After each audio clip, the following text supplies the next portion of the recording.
And আমি কি question নিলেই ভালো নাকি আমি একটু ব্রিফ করবো কি আলাপ হয়েছে?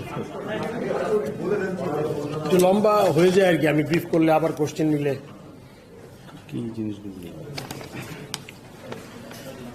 আমরা বিপিএল নেক্সট এডিশন নিয়ে আলাপ করেছি। আমাদের টিম তো 95% কনফার্ম, যেন বোর্ডের কাছ থেকে কিছু ডিসকাশন ছিল। টিম আসছে, চেঞ্জ হয়েছে 3টা আর কি। সো সেক্ষেত্রে কিছু নিয়ম কানুনের ব্যাপার ছিল, ওগুলো নিয়ে আলোচনা করেছি। এখনও কংক্রিট সব কিছু হয়নি, বাট প্রবাবলি আজকে 1-2 দিনের মধ্যে করে ফেলবো। বাট একটা ডিসিশন হয়েছে, আমরা ড্রাফট করতে যাচ্ছি 14 তারিখে, 14th of October। Match start হবে, যেটা আমরা আগেই বলেছিলাম, 27th of December। হোপফুলি ওইটাই থাকবে।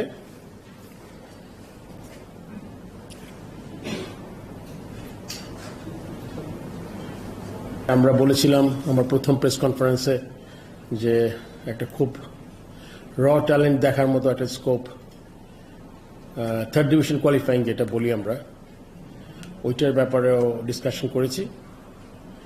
ওইটাতে আমরা চিন্তা করেছি যে যদি আমরা ডাকি তাহলে অনেক সাড়া পাবো। তো সেক্ষেত্রে আমরা ক্রাইটেরিয়া কী হবে, কতগুলো টিম নিয়ে খেলতে পারবো আমরা, ওইটার নিয়েও আলোচনা হয়েছে। সো আমরা একটা জিনিস বের করে ফেলবো এখন, টিম কারা কারা খেলতে পারবে, আর যদি বেশি টিম হয় তারপরে কেমনে থেকে সর্ট আউট করবো। সেই 2টা জিনিস নিয়ে আমরা আলোচনা করেছি। এটা আসলে এই মুহূর্তে যেহেতু ফুল, এখনও আবার আমাদের ডিরেক্টরদের বলেছি আমি যে আপনারা এখনও চিন্তা করেন, নেক্সট আমরা যেহেতু আমরা এটা প্রবাবলি জানুয়ারি ফেব্রুয়ারি আগে হবে না, সেই জন্য কিছু সময় আছে আমরা এখন চিন্তা ভাবনা করার। সো প্রবাবলি আমাদের লাস্ট টুর্নামেন্ট হবে আর কি ডোমেস্টিকের।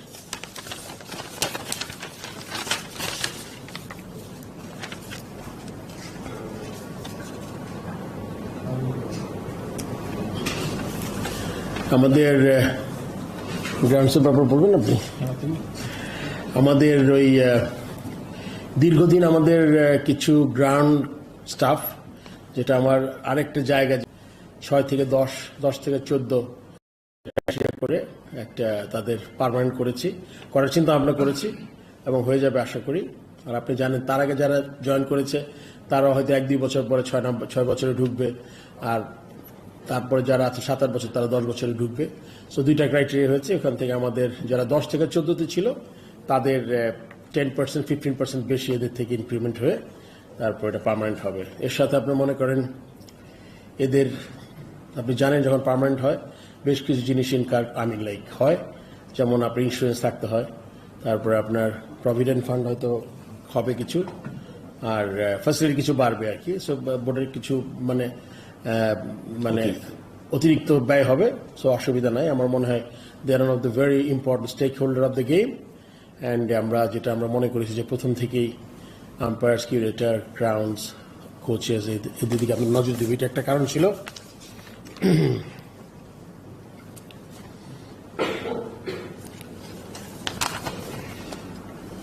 ম্যাচ টিকিট আমাদের খেলা হবে আর কি, যেটা সবচেয়ে আমাদের যেটা সুইটেবল হয়, তার সাথে আপনি জানেন যে প্রত্যেকটা টিকিটের হিসাব থাকে আমাদের কাছে। এবং এটাও বলতে হবে যে আমাদের কিছু কমপ্লিমেন্টারি যায়, বিকজ আমাদের সাথে কিছু এজেন্সিজ আছে যারা কাজ করেন, তাদের একটা দাবি থাকে। ক্রীড়া মন্ত্রণালয় আছে এখানে, র্যাব, পুলিশ, যারা আছেন তাদের কথা বিবেচনায় রেখেছি। সো যাতে আপনার কমপ্লিমেন্টারি টিকিটগুলো যাতে আমরা ডিটেক্ট করতে পারি যে এক্স্যাক্টলি কতগুলো গেছে, যাতে একটা টিকিটের সাথে আরেকটা টিকিট কিউআর কোড থাকবে, কোনটা কমপ্লিমেন্টারি কোনটা রেভিনিউ টিকিট, এগুলো যাতে আমরা করতে পারি। সো এটার ব্যাপারে ডিসকাশন করেছি এবং আমরা ডিজিটালাইজ করব, চেষ্টা করব। যদিও টেস্ট ম্যাচ আছে সামনে 2টা, ওটা একটা আপনার কি বলে এটাকে ট্রায়াল বেসিস, পাইলট প্রজেক্ট, বেশি টিকিট করতে হবে না, বিকজ আপনি জানেন টেস্ট ম্যাচে খুব দর্শক বেশি হয় না। বাট ম্যানেজমেন্টটা কীরকম হতে পারে এটা আমরা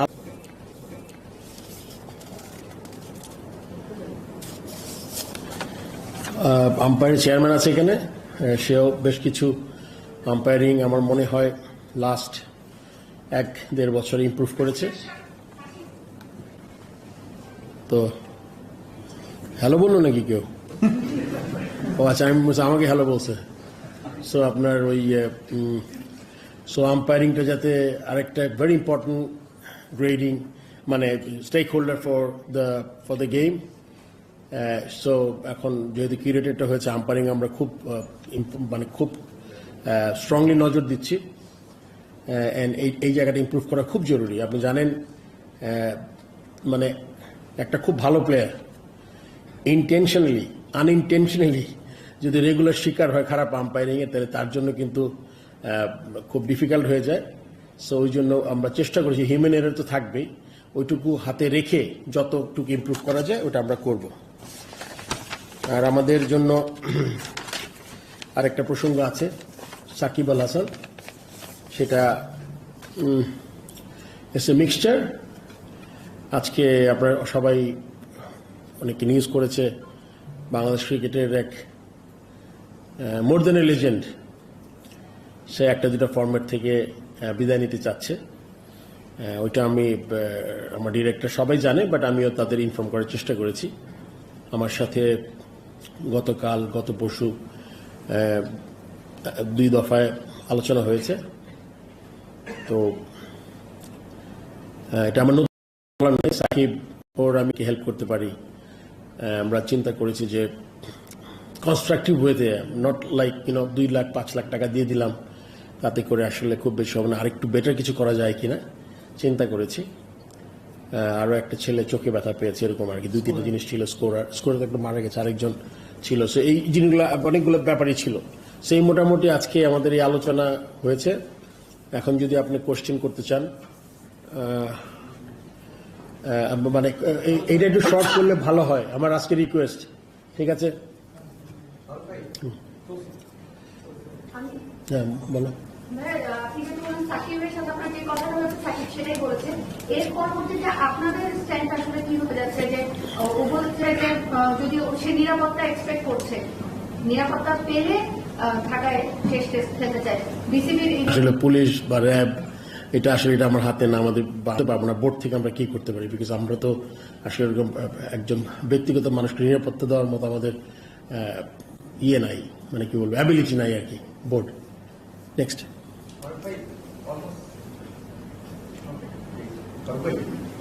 আপনার সাকিবের এই ইস্যুটাতে যখন সাকিব প্রথমবার বললেন আপনাকে, তার কথা যদি ঠিক বলে বুঝে থেকে পরশু দিনে আপনি প্রথমবার এটা জানতে পেরেছেন সাকিবের কাছ থেকে, না পরশু দিনের আগেও কথা হয়েছে। যখন জানতে পেরেছেন আপনি কি আসলে একটু সারপ্রাইজ হয়েছেন কিনা? সাকিবের এই ডিসিশনটা চেঞ্জ করানোর জন্য আপনি কি তাকে কিছু বলেছিলেন? আসলে Shakib is going through a difficult phase of his life, সব দিক থেকেই। আমার আসলে খুব বেশি কিছু বলার ছিল না, তাকে বোঝানোর চেষ্টা করি নাই। সে যে কারণটা দেখিয়েছে যে একটা প্লেয়ার যখন বুঝতে পারে যে একটা টাইম মনে করে যে সে যেই জিনিসটা করেছে এত বছর, সে মনে করেছে শর্টার ভার্সনে রাইট টাইম, যে অন্য জায়গায় যে নিবে তার জন্য এনাফ অপরচুনিটি ক্রিয়েট করা। সো দ্য 2026 আমাদের T20 ওয়ার্ল্ড কাপ আছে, ওইটার জন্য যদি কে রেডি হতে পারে ওর জায়গায়, যে এক্সপ্লেনেশন সে দিয়েছে এক্স্যাক্টলি সেম কথাই বলেছে।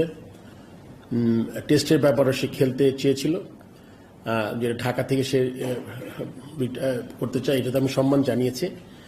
তখন এটাও কথা হয়েছে যে তাকে মানে ওই লেভেল থেকে তার কেসের ব্যাপারে কি হবে না হবে এটা আমি বলেছি যে এটা আমাদের তেমন কিছু করার নাই, মানে অ্যাজ এ বোর্ড। বাট পুরোপুরি ওই জিনিসটা আছে যে ও যদি এখান থেকে লাস্ট টেস্টটা খেলতে পারে, ওর মতে আমি বিশ্বাস করি যে নাথিং লাইক ইট। সেটা যদি হয় খুব ভালো হবে, আর বাকিটা ওর ডিসাইড করতে হবে। কেননা ক্লিয়ারেন্সটা কে দিবে, এটা আমাদের বোর্ড থেকে কিন্তু আমরা ক্লিয়ারেন্স দিতে পারবো না এই ব্যাপারটা। এটা অবশ্যই আপনার একদম উচ্চ পর্যায় থেকে আসতে হবে।